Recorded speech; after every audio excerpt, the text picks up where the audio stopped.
All right, so we're streaming about 9.9 gigs of data from S3 down to a local DuckDB instance, just to show how we can keep memory down. And using a native tool, DuckDB, it should be pretty smooth and pretty quick. So what I'm going to do here, first I'm going to set up a dev container. A lot of times you guys will see me create dev container JSON and get it all configured. I'm going to do it a little differently this time. I'm going to go ahead and open a remote window here. Oh, I don't have the, I have dev containers. Let me install that. Let's try that again. So I have dev containers installed. And let's go down here. There we go. So I'm just going to do reopen a container. Now I don't have anything in here, right? So we're going to just do reopen a container. It should walk me through some configuration files. Or you could do dev container, but I like reopening container so I can attach everything here to this workspace. See, add configuration to workspace. I'm going to run Python. That's my go-to in this case. So I have a couple options here. You can see that there's a bunch of Python images. You can use the one by dev containers or Microsoft or other ones. It just depends on which features you want. I'm going to use the one by dev containers. Now you have Trixie, Bookworm, Bullseye. These are just name identifiers, right? So if my mind serves me right, Bullseye is LTS before this one.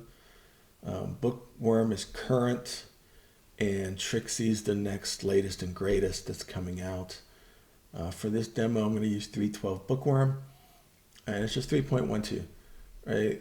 The reason I am is because some of the things that I'm using aren't ready in 3.13 or 4 yet.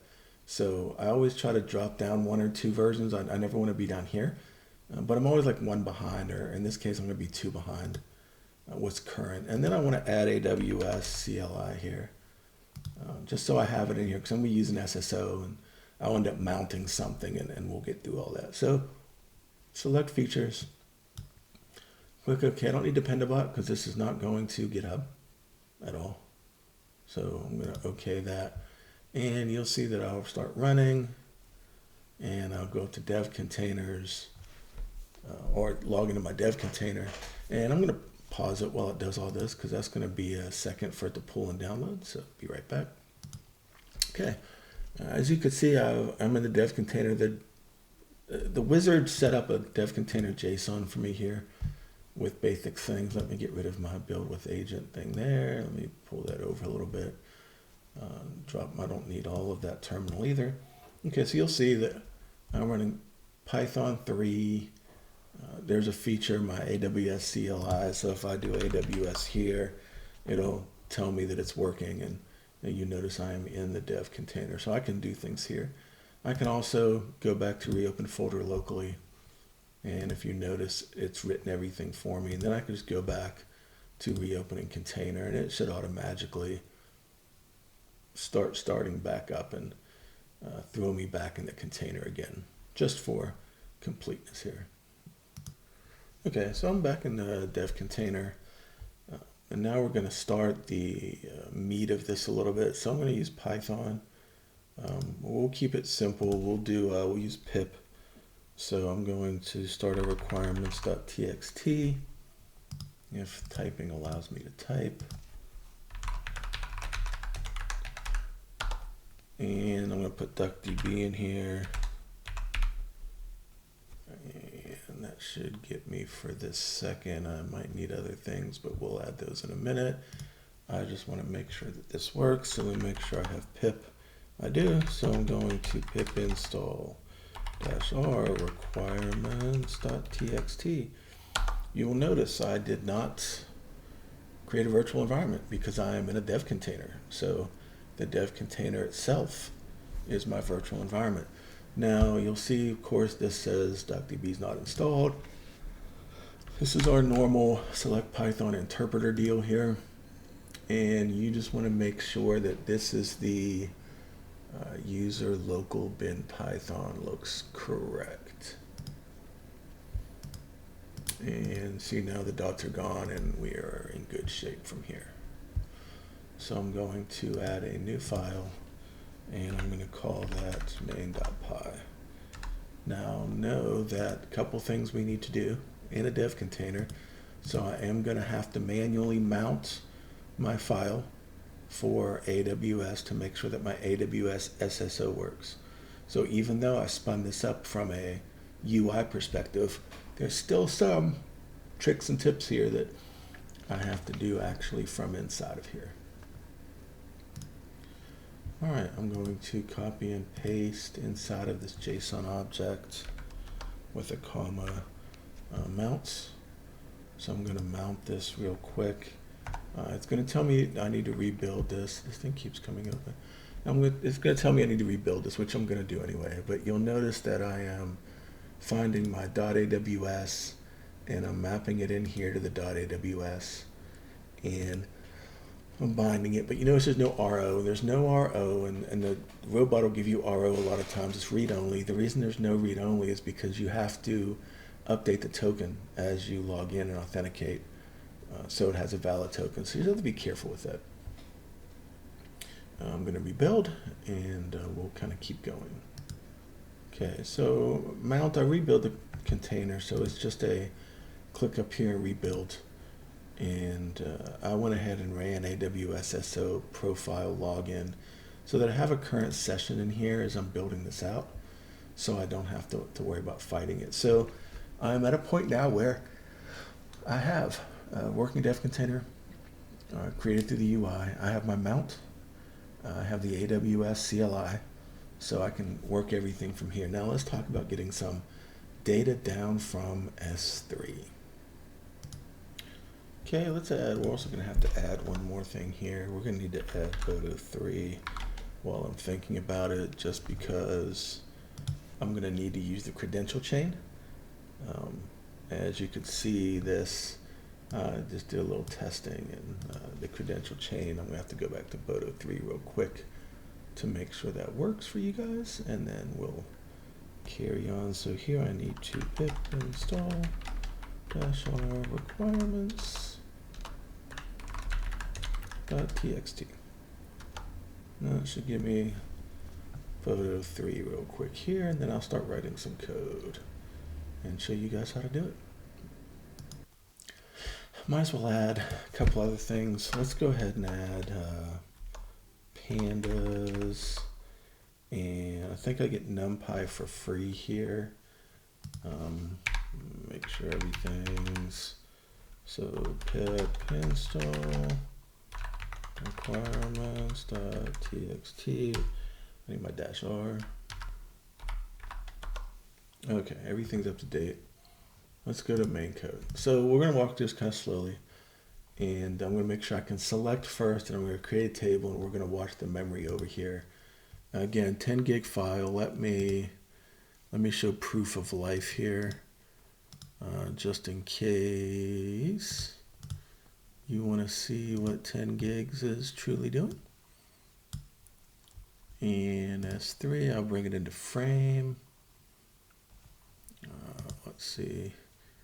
And so basically here, this is the file we're going to work with, this 9.9 gig file.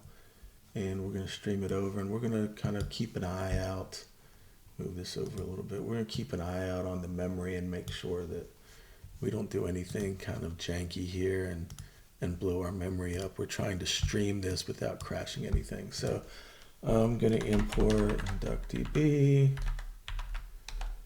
I'm going to import Boto3. And I'm going to do this just flat in here. So first thing I need to do is a session. So I need to create a session. Session equals Boto3.session. In this I need two things, and I think region name is defaulted, but I'm going to put it anyway. So region name is, in this case, it's US West 2. Okay, and then my profile name, as you guys saw earlier, is just NSS. Okay, this creates a session, Boto3 session, and uses my SSO. So again, no hard-coded tokens floating around. So I now have a session. The next thing I need to do in that session is I need to get credentials. Okay, and the reason I need to do this is because I'm not hard coding anything.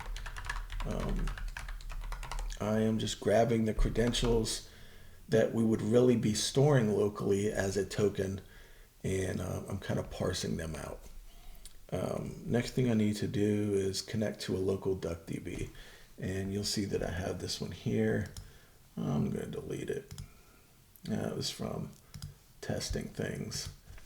So let's do a DuckDB. We're going to do a connection here. Con equals DuckDB dot connect, and I'm just going to put my data dot DuckDB. Cool. Now, of course, I need to do this in ticks. Okay, so now I have that, right? Now we have DuckDB. Next line is kind of boilerplate. I'm going to do a copy paste, so don't waste your time typing. You can always go back and kind of go from there. A lot of this is boilerplate, so let's walk through it. HTTPFS, this is how you connect to S3. I'm going to install it and load it directly in that DuckDB connection that I made for the DuckDB that we're going to create in file storage. Again, I'm setting the region for this, and then credentials here, credentials. Okay, I'm grabbing in real time the access key, the secret key, and the token. Again, most secure because once I SSO in, I can grab these and they're short-lived now. They're not the full, long-lived, stored around and passed around. And then I have pandas in here.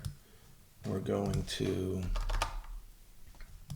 maybe, I was going to select top 5, right? You saw this file. I'm going to select limit 5 first just to make sure we could do that. So let's do that.